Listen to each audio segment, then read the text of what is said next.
So AI is gonna replace me because it gets better idea than me, or is it just that I'm using AI to make my IDs better? So today we're gonna talk about why AI is gonna help you generating more IDs and better IDs. More, again, that's a tricky one. As we said, more volume doesn't equal quality. Okay, you better have 5 very good IDs that you can make realize, and 25 bad IDs or mid IDs that you will never do. So yeah, but what I do with AI is this. I'm very good at getting root IDs. Personally, okay, that's how I work with it. I get the root ID, okay, root ID. Example, I want to make top 5 videos about reptiles. I'm using a very easy subject to give you the idea, okay? What I'm gonna do is, okay, this is what I want to do. I want to do top 5 about morphs. I want to do top 5 about beginner reptiles. I want to do a top 5 about the best, the most dangerous snake, okay? To keep, okay? Dangerous snakes. Okay, these are all IDs of mine. These all are mine, okay? Because I just told you that's what I want to do. Now, what will I do with this? Most of the time, I take everything, and I go into AI. Personally, I go to multiple AIs even sometimes, if I'm not convinced. And I will say, okay, this is my ID. I have ID A. How do you see it? How do you see it? Good, bad, already done, too much done, not unique, blah, blah, blah, whatever, you know. And really be honest with the AI and say, challenge me. Okay, it's going to challenge you most of the time, not all the time, it's going to challenge you. And so, okay, cool. Now I want to talk about those subjects, and my next question is going to be, how? What am I putting in there? So for example, let's say the top 5 morphs. Okay, top 5 morphs. And I say, I want to put number 1 clown, number 2 DG, number 3 hypo. I know it's a lot of nonsense for you guys, but I know what I'm talking about here. I like albino, and I like exantic. Okay. This is what I want to put in the video. Okay. I'm going to tell it to AI, make me a script, or maybe not even make me a script, but like make me, because I have, this is a root ID, what I call the root ID. I want to make a top 5 video about morphs, and I want to talk about this one, and this one. Okay. And what I'm going to tell you is to AI is this. So I'm going to say, I want to have a video, make me an ID of a script, an ID of a title, and an ID of, let's say an ID of thumbnail. For the example, for the demo we're going to do, we're just going to make the title and the script, but so you get pretty much the ID. Okay, so let's go right for it. Let's go right for the ID, I guess. So for my new reptile YouTube video, what I want to do is I want to make a top 5 of morph for ball python. And here's what I want to talk about. I want to talk about the clown morphs. I want to talk about the desert ghost DG morph, the hypo, the albino, and the exantic. So can you make me an idea of a title of how I can put that video on, and how I can make it, you know, in a way that is going to be fun but a little unique? And give me a title also.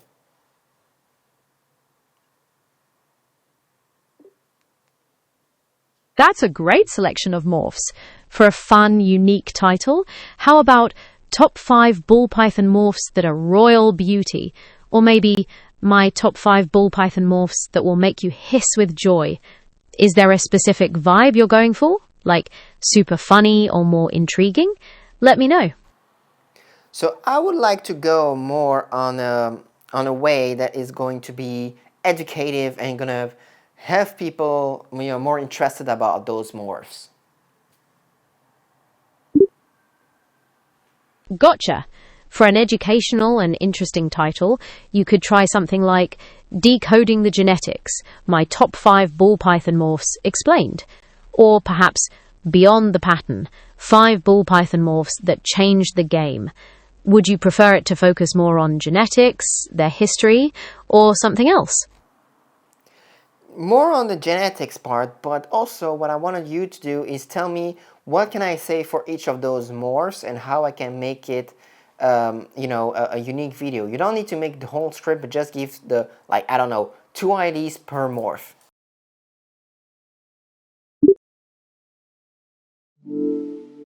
Okay, I can definitely help with that. All 5 of those morphs are from recessive genes, which means they need 2 copies to show visually, making them fun puzzles to breed. For the clown, you could mention that the name comes from a tear shape under the eye found in the very first one, and talk about how it breaks up the pattern. With the desert ghost, emphasize how it's famous for actually getting brighter as it ages, unlike many other morphs that fade or brown out. For hypo, you can talk about how it reduces the dark melanin, sometimes making it look like the snake is always in shed, and how it enhances the other colors. Onto the albino, highlight that it's one of the oldest morphs and completely lacks black pigment, creating that bold yellow and white contrast. And finally, for axanthic, it's basically the opposite of albino. It removes the yellows and reds, leaving those cool grey, black and white tones. You could make the video unique by comparing how these recessive genes work differently to change the look, maybe even showing some combination possibilities. How does that sound? That's pretty much what you can get from Gemini, for example, if you ask. So you get to give the root ID and then you brainstorm. Again, as I said in the other video, AI is not gonna replace you if you use it correctly. It doesn't replace, it helps.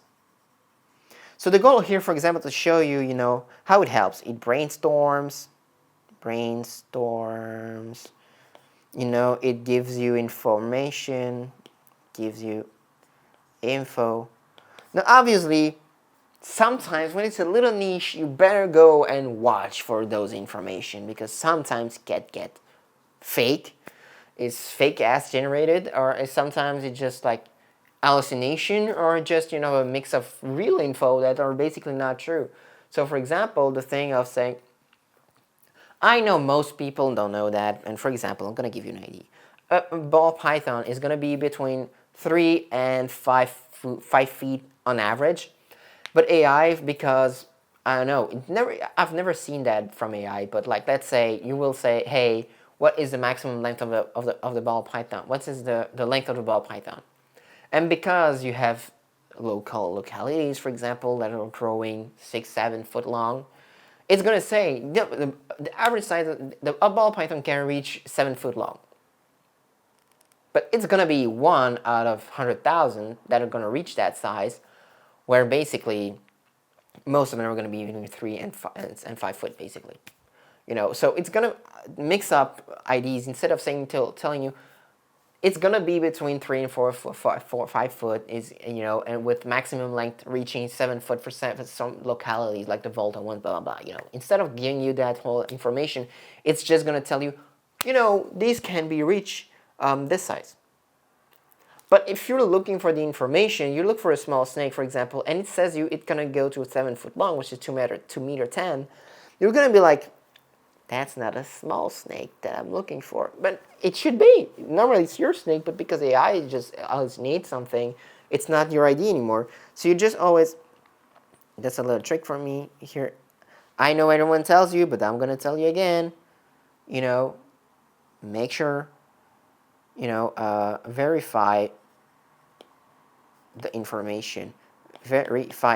Always verify information. It's very important, okay? So as you saw, AI can help you brainstorm and complete more IDs. So for example, you say, okay, normally you would take an hour to have that video that would just, brainstorm, that top 5 would take without AI. Technically, what we did here in 3 minutes with AI, plus AI, that same video, that same top 5 took you 5 minutes. And you're ready to film, technically. Okay? Which means you can technically have more volume IDs with the same quality as if you had less IDs, because AI is gonna make you more efficient at having those IDs and making those videos. Okay, or are you ready? You know, for example, I'm gonna give you that ID, that video, that whole environment of the creative coach. Okay, TCC. The creative coach thing is me saying to Claude, I want to make videos. Okay, and by this timeline, I want to be able to have that much per year. Let's be honest, that's just the thing. Okay, these are my 2 goals. And as I said in another video, here's what I like. I like doing this. Tac, tac, tac, tac. And I list the thing. Okay. And and I like to do this, and it's gonna tell you, oh yeah, good. Again, same thing. Here's what you can do. You can do a YouTube. You can do groups thing. You can do one-on-one thing. You can do paid membership. Membership. Sorry for my writing. That's just the idea, okay? So that's what AI is capable of. AI is not there to replace you, as I said as I said, it's not there to replace you, it's there to help you. Because if you're working with AI like it's gonna make the things instead of you, you're the one that are not future-proof.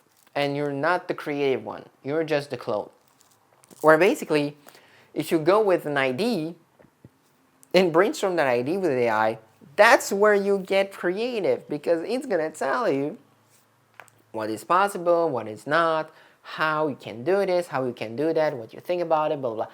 Here's the thing. You need to treat it as a partner, not as sparring partner, not as a replacement of your brain. Because if you give your brain to AI, AI is gonna get the brain, so yours is just value. It doesn't have value at all.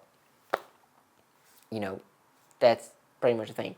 And the only thing on earth that AI cannot do is be innovative enough to generate something from scratch, which is what humans do, and which is still what humans can do instead of AI, So still train still train your brain to be like, okay, this is the idea from scratch. I'm gonna see what AI thinks about it.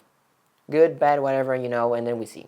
That's pretty much what I do with AI most of the time. So that is pretty much for today's video about AI, and I'll see you in the next one.